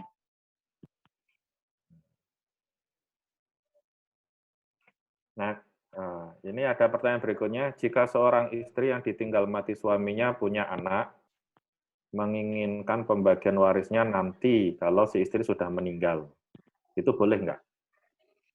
Tidak mengapa, kalau rumah itu masih untuk ditempati istrinya boleh. Itu kan masalah akhlak saja. Hanya Allah mengatakan, wala yata'addahu hududahu. Jangan melampaui batas-batasnya. Artinya istri yang masih menguasai harta warisan suami itu harus tahu diri batasnya, yaitu 1/8.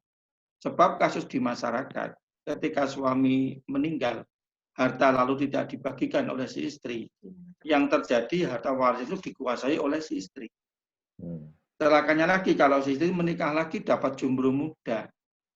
Itu kalau ada apa-apa, nanti gantian si jomblo yang bukan siapa-siapa ini akan menguasai hartanya. Ambillah contoh nih ya Om ya. Misalnya ada seorang janda kaya raya, sebenarnya yang kaya kan suaminya. Punya kelapa sawit, punya alat-alat berat, punya berbagai macam properti, meninggal. Kan yang kaya suaminya, istrinya dapat warisan. Lalu jadilah dia janda kaya. Dia nggak tahu batasnya, pokoknya milik peninggalan suami ya tak kuasai. Anggaplah, ini cuma misal ya, misal janda kaya itu namanya Musdalifah. Ini misal ya, ini cuma misal. Misalnya namanya Musdalifah. Lalu kedatangan seorang jomblo. Misalnya jomblo itu namanya Nazar, misalnya. Ini kalau lalu mereka menikah, kemudian si Musdalifah mati, besar kemungkinan harta itu dikuasai siapa? Berondongnya. Nah, itu. Maka untuk mencegah itu Islam itu sudah mengatur. Monggo dinikmati dulu oleh istri, tempat tinggal nggak apa-apa. Tapi istri harus tahu batas-batasnya. Bahwa dalam harta peninggalan itu, dia hanya dapat 1/8. Jadi kalau anaknya masih bayi atau masih kecil itu ditegaskan dengan surat ya, surat waris ya. Itu lebih baik. Itu lebih baik lagi. Tertulis itu lebih baik. Kalau tidak pun ya nggak apa-apa. Tapi yang penting tadi si istri itu tahu batasnya. Ya karena ini tadi mungkin pertanyaan juga ada yang bapaknya udah meninggal, terus anaknya masih kecil, jadi seakan-akan semua masih dikelola oleh ibunya. Ya. Ibunya meninggal, nah urusannya kan harusnya dibaginya sudah ketika bapaknya meninggal kan? Ya, setelah meninggal. Karena warisan itu kan muncul setelah ada orang meninggal. Jadi berdasarkan harta bapaknya, bukan harta ibunya. Nah, itu kadang-kadang keliru sampai ibu. Ya, betul. Yang dibagi itu harta si mayit, bukan harta pasangannya. Ya. Nah, kemudian ini ada pertanyaan nih, kalau suami istri hanya punya anak angkat, kemudian suami meninggal, pembagian warisnya bagaimana? Anak angkat apakah dapat? Urutan ahli warisnya bagaimana? Ini, kalau ada suami istri tidak punya anak ya tadi pertanyaannya. Tidak punya anak. Hanya anak angkat. Dalam Islam itu ada 9 orang yang tidak berhak mendapat warisan. Di antaranya anak angkat. Anak angkat dalam Islam itu tidak ada. Anak asuh silakan, anak angkat tidak ada. Karena anak angkat itu nanti banyak sekali masalahnya. Lah, karena anak angkat itu nggak dapat warisan, maka yang mewarisi pasangannya. Kalau yang meninggal suami, yang dapat ya istrinya. Anak angkat nggak dapat. Lalu gimana? Kalau nggak dapat, dia itu diangkatkan sejak bayi. Nah, ini jawabannya. Islam itu tidak hanya bicara syariat, tapi juga bicara akhlakul karimah. Opera mesake sama anak angkat. Maka anak angkat itu berilah bagian. Bukan harta warisan, bukan hak waris, tapi pemberian. Lah pemberian itu seberapa? Lah pemberian itu yang wajar. Lah yang wajar itu berapa? Kalau dioyak seperti itu, Majelis Ulama sudah mengeluarkan fatwa. Anak angkat itu silakan diberi bagiannya itu sama dengan wasiat, yaitu sepertiga. Maksimal. Ya, kalau belum bisa menentukan berapanya. Karena itu kan sukarela. Dan itu siapa yang menentukan? Karena kalau tidak diwasiatkan sama yang meninggal, apakah Keluarga. Kalau yang meninggal suami kan masih ada istri. Kalau yang meninggal istri ada suami atau saudaranya. Itu anak angkat tadi diberitahu hanya itu sepertiga. Kalau tidak bisa memutuskan berapanya. ya, artinya ditentukan dulu, dikeluarkan dulu, baru sisanya dibagi waris kan? Ya, setelah kalau dalam Islam kan dikurangi 4. Dikurangi biaya perawatan rumah sakit, kesehatan, dokter, BPJS. Yang kedua dikurangi biaya perawatan dan pemakaman. 3 dikurangi urusan jual beli dan urusan hutang piutang. Dan yang keempat dikurangi wasiat. Kemudian ini apakah ada aplikasi yang bisa membantu ini untuk membantu menghitung waris? Ada. Cuma saya sudah lupa, karena itu dulu karya mahasiswa saya. Oh. Tapi ada software-nya itu ada. Tapi bagaimanapun software itu hanya untuk mempercepat hitungan. Saya melihat dia itu hanya untuk mempercepat hitungan. Tapi yang paling penting adalah menentukan siapa saja ahli warisnya. Ya, ini ada pertanyaan, kalau rumah, kendaraan, semua diatasnamakan istri, terus si suami meninggal, apakah si istri berhak atas yang namanya atas istri itu, atau tetap hanya 1/8 dan sisanya untuk anak-anak? Ya, saya jawab. Kalau orang itu main secara saklek syariat, maka pemilik aset itu adalah yang namanya tertulis dalam surat aset itu. Misalnya tanah, itu suratnya kan namanya sertifikat. Kalau tanah bangunan itu sertifikat atas nama si istri, maka secara legal formal, dia itu menjadi milik istri. Suami hidup atau meninggal itu milik istri. Kalau motor, suratnya kan BPKB. Kalau BPKB atau STNK atas nama istri, berarti motor itu milik istri. Nggak ada hubungannya dengan suami. Itu kalau orang mau kaku. Saklek memang seperti itu, dan itu betul, tidak bisa disalahkan. Kemudian yang kedua, meskipun atas nama istri, tapi kalau yang belikan suami loh ya, nih, aku beli atas namamu.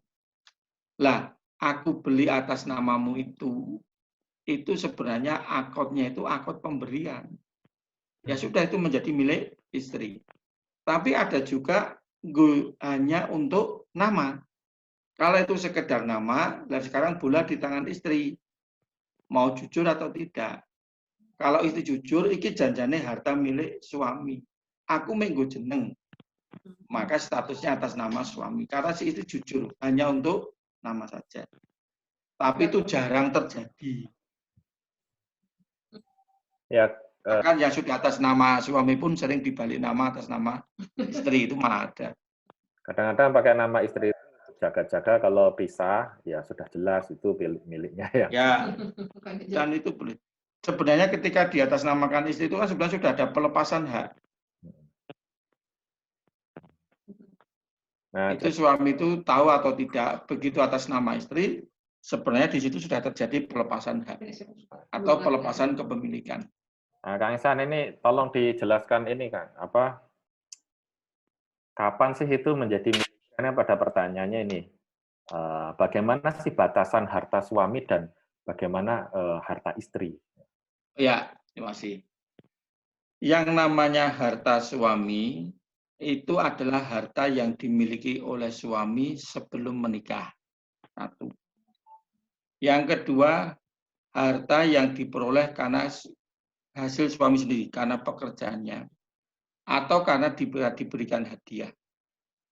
Dan yang ketiga, yaitu harta yang dimiliki suami karena warisan dari orang tuanya. Sama dengan istri. Harta istri itu apa? Harta istri itu satu yang dia peroleh atau dia miliki sebelum menikah. Yang kedua yang dia peroleh karena pekerjaan atau penghasilannya. Dan yang ketiga warisannya atau hadiah yang untuknya, itu namanya milik istri. Nah, dalam Islam itu harta istri itu bisa bertambah secara otomatis. Karena apa? Dalam Islam itu semua perhiasan itu otomatis milik istri. Yang punya gelang, kalung, suweng, anting-anting, tusuk kundi, itu otomatis milik istri. Meskipun yang membeli suami, meskipun kwitansi atas nama suami, tapi kalau perhiasan dalam Islam otomatis milik istri. Maka istri yang cerdas biasanya perhiasannya banyak. Karena itu otomatis milik istri. Itu Baru tahu ini. Lah iya otomatis menggonmu. Yang kedua. Loh, kalau emas batangan milik siapa? Lah emas batangan beda maneh. Ini yang saya katakan perhiasan. Karena kalau suami nggak mungkin jago manten suami pakai tusuk konde kan. Berarti itu emas batangan mah bodoh yo. Oh iya, perhiasan wae. Wis ta sing wedok kuwi. Walaupun utane jeneng sing lanang kuwi ta sing wedok. Yang kedua, yang otomatis milik istri itu apa? Ini yang mengatakan Nabi loh. Perempuan itu paling enak dalam Islam. Perhiasan otomatis milik istri, mas kawin milik istri. Dan yang ketiga apa kata Nabi? Ranjang, dipan, dan lemari kata Nabi milik istri. Jadi kalau cerai, mati, itu dipannya nggak usah dibagi dua. Otomatis milik istri. Semua perabot, lemari es milik istri, AC milik istri, sendok, garpu, piring, porok, mangkok, lading, pisau, sak gelang karet, tas kresek itu milik istri. Sak keset-kesete. Wah. Sepeda. Waduh, sepeda harus sih kayak. Waduh, sepeda. Coba di. Oh. Itu di sepeda apa. Nanti lemarinya tinggal wae. Kalau ada apa-apa lemari es nggak perlu dibelah dua. Televisi milik istri, komputer milik semua perabot. Lukisan milik istri. Nah, ini ada pertanyaan berikutnya nih, Pak D. Jadi kalau si suami itu kemudian wakaf, itu statusnya wakafnya siapa itu? Ya. Kalau itu harta suami, maka itu wakafnya si suami. Jadi boleh. Kalau suaminya baik, tajak wakaf yuk boleh. Misalnya suami wakaf untuk tanah 100 meter. Di atas namakan istri boleh. Jenengi wong loro boleh. Oh ya. Itu harta milik suami. Ya urusan ketika masih hidup itu bukan urusan waris ya? Ya, bukan. Terus gini Pak Ade, kadang ada suami istri itu mau naik haji tapi budgetnya cuma bisa untuk satu orang, terus yowes kalah wae sik lanang sik naik haji. Itu apakah istrinya dapat pahala naik haji apa enggak? Tapi kan itu hartanya harta berdua. Hartanya milik berdua. Hartanya milik berdua. Tapi yang naik haji yang suaminya. Ya, kalau itu harta milik berdua, berarti si istri membantu suaminya berhaji. Istrinya dapat pahala sama dengan orang yang berhaji. Ta'awanu 'alal birri wa taqwa. Tolong menolong dalam kebaikan dan takwa. Ini ada pertanyaan ini. Kalau misalnya harta warisan itu terus diwakafkan atas nama orang tuanya, boleh enggak? Oh, harta yang diwakafkan untuk orang tuanya itu kalau sudah diterimakan ahli warisnya. Misalnya ada ahli waris 4 orang, lalu 4 orang sepakat, wis wakaf bae atas nama orang tua. Boleh, tapi 4-4-nya, karena itu milik 4 orang. Itu ketika jatuh ke tangan anak, itu full menjadi milik ahli waris atau anak.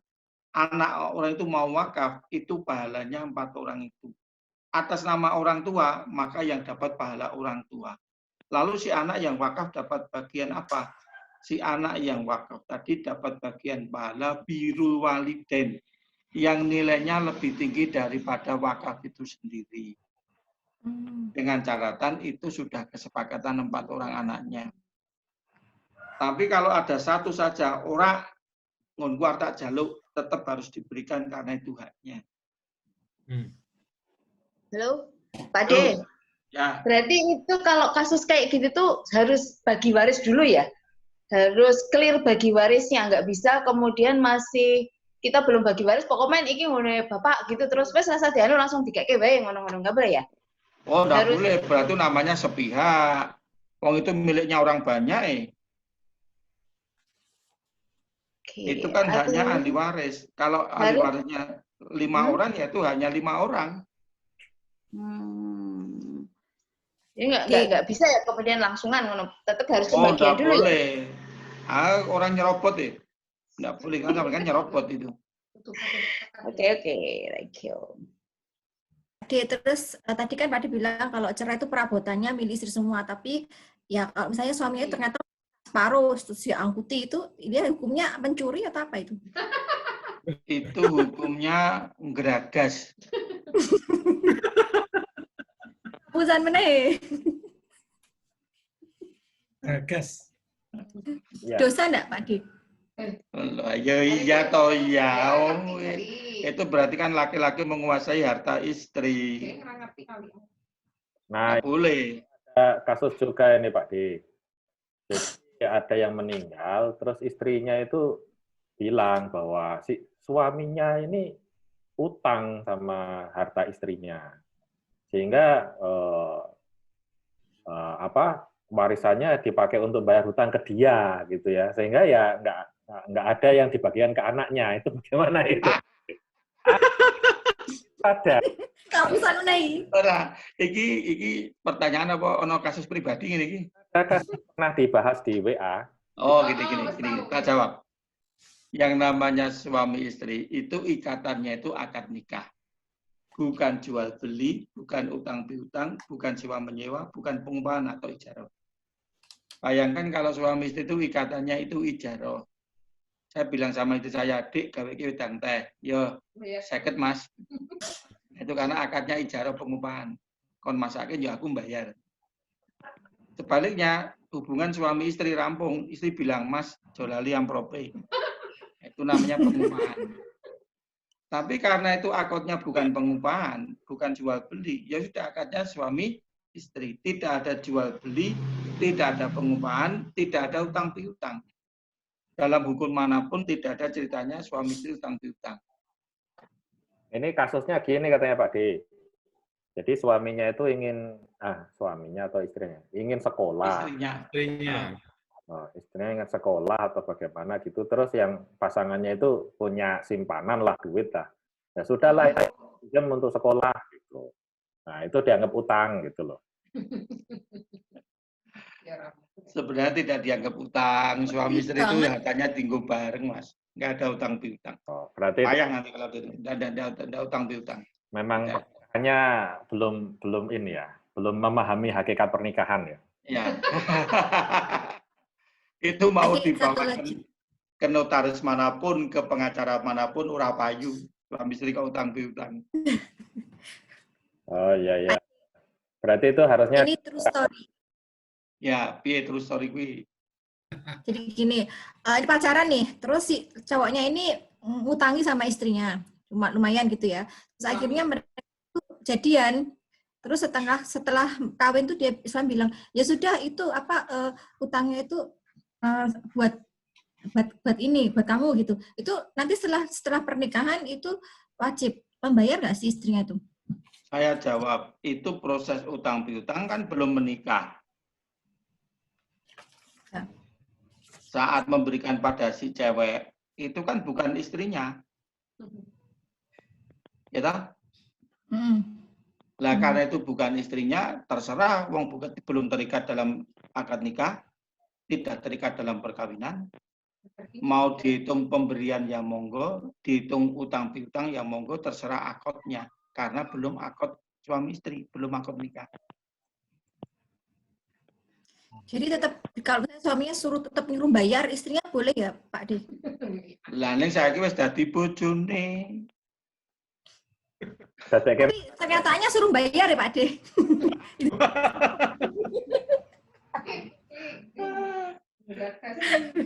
Yo geragas tadi. Kan. Ya memang Ngeculke pas lu kawin malah ngeculke duite. Heeh. Ya ta? Terus ini bojone ngerti ya kan bayar rasi dadi bojomu jarine. Piye iki, Om? gimana teman-teman mau tanya apa saja loh, mumpung ini ada Pak D ini atau... Sampai jam berapa kasihan deh. Oh iya ini di situ sampai apa Om Cok? Om Cok saya pindahkan moderator ke Om Cok ini, monggo Om Cok. Mau tanya? Om BW. Om BW mau tanya Om BW. Iya. Silakan Om BW. Halo. Aduh, Ya. lupa ya? Lupa lanjut dulu. Iki, Om. Iya. Lupa. Lanjut. Oh. Saking pintere kuwi. Saking pintere. Tapi tadi ada yang bagus ya, bagus. Tadi mungkin teman-teman ada yang terlambat ikut.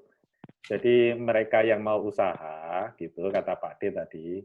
Kalau kamu modal usaha, maka saat modalnya itu dipakai, keluarkan dulu zakatnya 2,5%. Jadi hitung hasil perdagangannya. Jadi itu di awal aja itu. Ya gitu ya. Mohon dijelaskan. Iya. Itu bagus itu. Ya.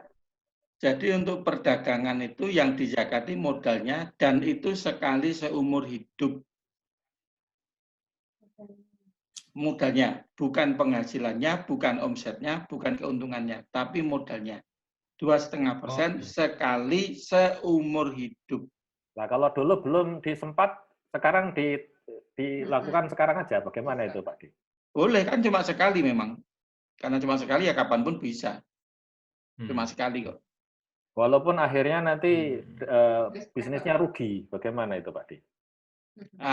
Dia pada mengeluarkan itu pada saat memulai itu. Tapi kalau lupa, ya begitu dia ingat, pada saat ingat, dihitung aja. Sekarang ini modalnya berapa? Ya, gue jadi rugi gimana? Oh. Itu kan modal awal tau, berarti dari awal tau. Misalnya kumpulan kita berempat masing-masing 1 jutaan, terus itu berarti 4 juta itu karena gitu toh? Atau gimana? Iya, modal awal. Cuma tadi yang ditanyakan kan lupa. Lupa belum dizakati. Yeah. Karena lupa belum dizakati, begitu ingat ya silakan dizakati. Nah, berapa modalnya? Kelingannya piro? Kan lupa. Ini kan rugi. Rugi atau enggak pengaruh. Karena yang dihitung bukan aktiva pasifa tapi modal. Bukan cash flow-nya. Nah, itu Om BW. Iya, Om. Itu zakat profesi 2,5% itu jadi nggak ada ya? Tidak ada. Tidak ada. Karena itu menyalahi banyak hal.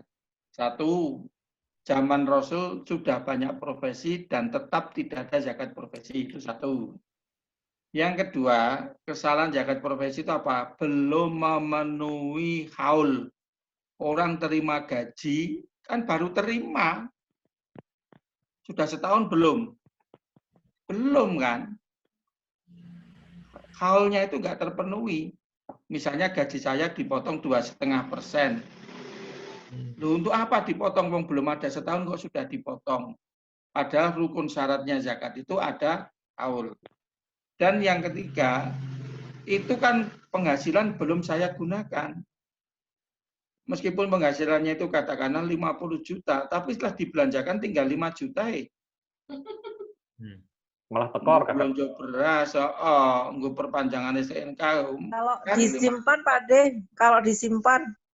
Kalau Nah, disimpan, itu pun simpanannya itu harus 1 tahun. Nyimpannya sudah setahun belum?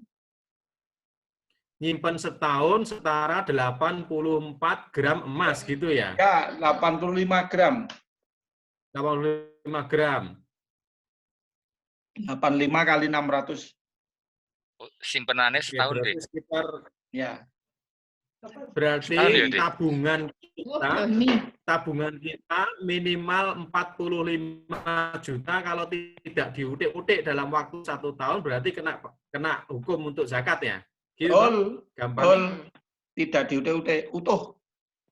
Kalau sudah dibelikan Oh, berarti bukan, maksudnya kalau misalnya yang simpanan itu dari sisa, misalnya gini, kan pasti ada sisa per bulan dari penghasilan gitu, terus kita simpan. Itu kena zakat mal itu enggak? Yang terkena zakat mal itu yang disimpan. Lah gimana kesimpanan kita? Simpanan kita enggak utuh. Oh, ada yang utuh, ada yang enggak. Kan kelong. Lah kalau kelong, nanti di buku tabungan dilihat saldo terkecil. Saldo terkecil itu kalau memenuhi nisab, ya terkena. Itu bukan karena penghasilan atau pengeluaran, tapi yang disimpan. Yang tersimpan dalam tabungan selama setahun. Kita saldonya nol. Ternyata saldo terkecilnya itu di bawah nisab. Ini rekeningnya soalnya ini. Saldo terkecil apa saldo rata-rata, Pak De? Terkecil. Misalnya ini. Kono duwe duit 1 miliar. Kan terkena zakat toh. Tapi pada bulan ke-10 tok nggo kabeh. Tuku macam-macam. Kanggo Tinggal 5 juta. Ora dadi. Rasito. Tapi itu nanti ada akhlak. Orang Yahudi itu paling suka kalau mendekati haulnya dibelanjakno. Wong Yahudi. Beli perhiasan kok, beli perhiasan. Kalau itu kan yang dihitung benar-benar setahun kan ya. Artinya gini katakanlah pada bulan sekarang bulan apa sih? Mei ya. Bulan Mei tahun lalu itu ada tabungan 10 juta. Ya. Nah, setiap bulan tuh kita nambah 1 juta, 1 juta, 1 juta, sampai sekarang kan katakanlah sudah 12 bulan, tambah 12 juta. Berarti yang di zakat malik kan yang 10 juta aja kan sebenarnya. Bukan yang paling kecil. Oh, ya. Saldo terkecil. Ya. Senisab itu. Tapi 10 juta. Enggak, misalnya aja, misalnya. Misalnya. 10 miliar ya, sedikit 10 miliar. 10 triliun sih jalan. Ya ini ada dibelikan kebun, dibelikan tanah, dibelikan tanah. Itu apakah dan nilainya besar itu, apakah perlu dizakati setiap tahun atau bagaimana? Ya. Tidak ada zakat untuk tanah. Yang ada zakat itu untuk hasil perkebunan atau pertanian. Jadi kalau tanah itu ditanduri pisang, meskipun 5 hektar, enggak ada zakatnya. Wong tanduri pisang. Kalau waktu saat belinya itu perlu ngeluarin zakat enggak? Kan duitnya ini 1 triliun, 1 miliar. Ya, saya jawab. Yang wajib mengeluarkan zakat itu penjualnya. Oke. Yang terima duit kan penjualnya, bukan pembelinya.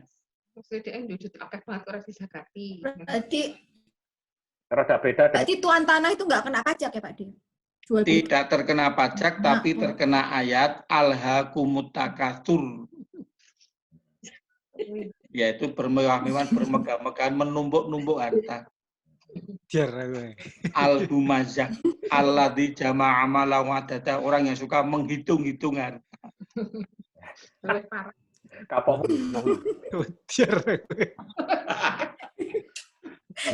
Paling lagi pas gitu kok. Wah, berarti untuk yang aset yang tidak produktif itu tidak kena zakat mal ya? Nah, itu loh nyambung. Begini, aset itu, kalau aset yang terkena itu kan hasil perkebunan pertanian atau duitnya. Tapi kalau asetnya kan nggak terkena. Mobil itu aset. Tapi kalau mobil untuk kerja itu nggak kena zakat. Tapi kalau mobil itu digunakan untuk dodolan, atau digunakan untuk melayani tokonya, nah itu mobil itu dihitung modal. Dizakati pertama kali beli ya? Ya, kalau untuk melayani toko. Misalnya kalau bukan gue ngangkut semen. Nah. Ya, berarti kan sebenarnya yang soalnya aku melihat di beberapa kalkulator online itu, kalkulator zakat itu dia dimasukkan semua. Jadi memang jadi ya nggak tahu, makanya kebetulan dengan ini adanya jadi clear gitu loh. Masuk itu ada poin yang bahwa ini aset yang tidak bergerak, ada aset tidak produktif dimasukkan. Ya, betul. Kalau itu hanya untuk keperluan sehari-hari kayak kendaraan itu enggak terkena zakat. Tapi misalnya ada seorang IO, misalnya WO, Wedding Organizer atau IO apa. Di IO itu dia ada mobil untuk operasional, baru mobil itu masuk zakat perdagangan. Dan diberi zakat pas saat beli. Tapi kalau itu juga dipakai sehari-hari untuk yang lain ya, jangan-jangan statusnya beda lagi itu, Adik. Berarti ojek ini dia zakati sejak awal ya. Kalau untuk perdagangan, untuk perniagaan, misalnya gue buka toko, termasuk modal toko itu adalah mobil, misalnya tinggal ngantar, nah, maka mobil itu termasuk zakat perdagangan. Seperti misalnya perusahaan taksi, itu mobil taksi itu dizakati karena dia untuk usaha. Ini sih mobil ojek. Ya lo itu bagian dari modal. Tidak pandang bulu ya. Itu tidak pandang bulu ya Pak Ade. Misalnya gini Pak Ade, mau usaha tapi uangnya itu dari utang. Jadi beli mobil dipakai untuk usaha, beli ruko dipakai untuk usaha, berarti meskipun itu utang tetap kita keluarkan zakatnya dulu ya? Ya, kalau untuk modal perdagangan nggak peduli hartanya dari mana. Ya. Pokoknya itu modal terkena zakat 2,5% sekali seumur hidup.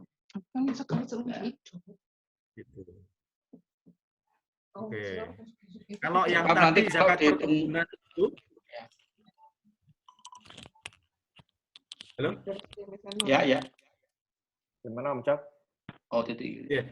Kalau tadi zakat perkebunan itu, kan misalnya ditanami pisang, terus pisangnya kemudian dijual, dan itu tetap kena nggak? Tadi saya nggak dong tadi. Oke, yang namanya pisang secara ansih itu tidak terkena zakat karena dia buah-buahan. Silahkan dimakan.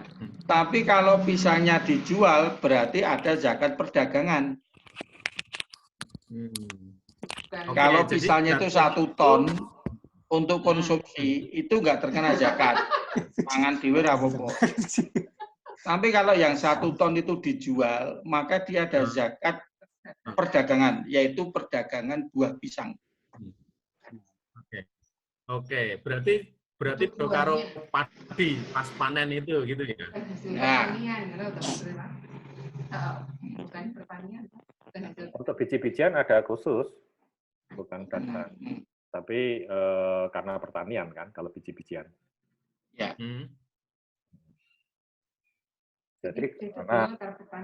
Jadi mungkin harus ditekankan ini Pak De, soalnya sampai pertanyaan ini, kalau punya sepeda yang nilainya 85 gram emas, yang dikoleksi sampai tahunan, lah ini bagaimana itu statusnya? Itu statusnya alhaqumut takatsur. Ngeri ancaman itu ya, akhlakul karimah aja. Betul, akhlakul karimah. Secara syar'i tidak apa-apa, tapi akhlaknya rusak. Ya tercela lah, karena menimbun-nimbun tadi tercela. Itu nek menimbun loh, tapi kalau dipakai terus sehat ya ora apa-apa. Mantap. Kalau tanya. Ya, Mas Biwi. Kalau zakat zaman itu ya sekarang pajak itu kan ya? Apa? Pajak? Zamannya Nabi zakat itu ya kalau di Indonesia sekarang ini yang disebut pajak itu ya zakat itu kan ya? Lain. zakat ya zakat, pajak itu namanya doribah. Pajak itu ada. Pajak itu kalau dalam Islam itu namanya jizyah atau doribah. Lah khusus untuk ahlu dhimah disebut jizyah untuk merendahkan. Jadi warga negara Islam itu kan ada mukmin muslim, ada ahlu dhimah. Ahlu dhimah itu non muslim tapi dilindungi. Dapat perlindungan harta, darah, kehormatan, harta. Lah karena dilindungi oleh negara muslim, dia lalu membayar pajak. Itu namanya jizyah. Jizyah itu dikenakan untuk ahlu dhimah, non-muslim yang hidup tunduk taat pada hukum Islam dan dapat perlindungan. Itu namanya pajak. Pajak mereka itu bukan zakat. Berikutnya, apakah umat Islam juga terkena zakat? Defaultnya nilai dasarnya pajak, maaf. Yang namanya umat Islam itu tidak ada pajak atau tidak terkena pajak. Ini kita bicara ajaran normatif, kita bicara normatifnya. Pajak dalam Islam itu hanya berlaku apabila ada dua hal darurat. Yang pertama, kas negara kosong. Kalau kas negaranya itu kosong, maka negara berhak menerapkan pajak. Jadi yang menerapkan itu khalifah. Atau yang kedua, untuk keperluan peperangan. Misalnya menghadapi perang laut Cina Selatan. Defisit deh. Kosong apa defisit? Ya defisit lah. Ya defisit lah. Boleh. Tinggal nutup. Nutup anggaran. Untuk nutup anggaran itu boleh. Menerapkan pajak. Tapi nutup anggaran tadi dengan catatan semua sumber daya alam sudah dikelola, dikuasai negara bagi sebesar-besar kemampuan rakyat. Pak D, pajak tadi hanya berlaku sementara. Kalau negara sudah punya kemampuan lagi. Ya. Wah, pinter. Kalau sudah ada pungutan pajak tadi hanya sementara. Kalau misalnya negara sudah pulih lagi, pajak di stop lagi. Betul sekali, matur nuwun, sifatnya temporer. Nah, supaya bukan permanen. Artinya itu penghasilannya itu adalah pengelolaan semua sumber daya itu ya. Intinya itu, karena Nabi ya mengamalkan seperti itu. Kan Nabi mengatakan, al-ummati suroka'u fi salasin. Yang namanya umat, rakyat, masyarakat itu bersekutu dalam 3 hal. 3 hal ini sumber daya alam yang menguasai hajat hidup orang banyak. Atau kita menyebutnya milkiyah ammah, kepemilikan umum atau kepemilikan publik. Jadi negara itu hanya mengelola bagi sebesar-besar kemampuan rakyat. 3 hal itu. 1, anaru, api. Api itu semua barang tambang. Minyak, tanah, emas, bauksit, tembaga, nikel.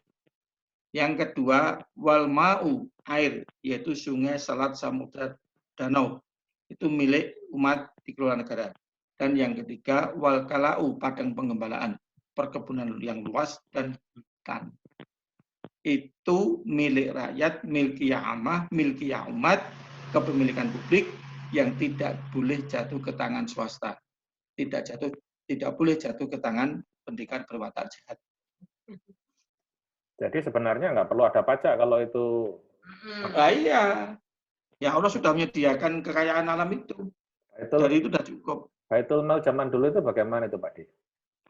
Baitul Mal itu yang mengelola harta itu dari negara untuk ya, kalau kita sekarang istilahnya kayak Departemen Keuangan plus Bulog.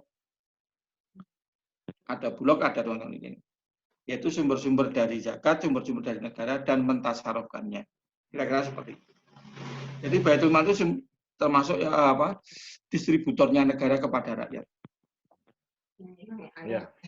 Ini ramai sekali ini diskusinya, sayangnya waktu sudah hampir jam 3. Jadi saya kembalikan ke matur nuwun ini Pak jazakallahu khairan katsir. Amin. Sekali saya juga banyak baru tahu, menarik juga seperti ini. Jadi ngitungnya lebih gampang itu sih zakat. Ya. Amin. Om Joksan, silakan Om Joksan. Ya, Om Joksan. Matur nuwun Om Irul, matur nuwun Om Pak D yang sudah memberikan materinya, dan matur nuwun juga pada teman-teman semuanya yang saat ini bergabung dengan kita. Ada 32 teman ya semuanya. Terima kasih Mudah-mudahan nantinya kita bisa mengambil pelajaran yang kita bahas pada siang hari ini, dan kemudian Allah meneguhkan kita di dalam kita beribadah, dalam kita beramal soleh gitu. Jadi, terima kasih atas perhatiannya. Mari kita akhiri dengan baca hamdalah sama-sama. Alhamdulillah. Amin. Matur nuwun Pak D. Ya, nuwun. Karena ada rapat di POM MUI. Yes, rampung. Nuwun, salam minum. Oh ya, ya. Salam. Konjur apa?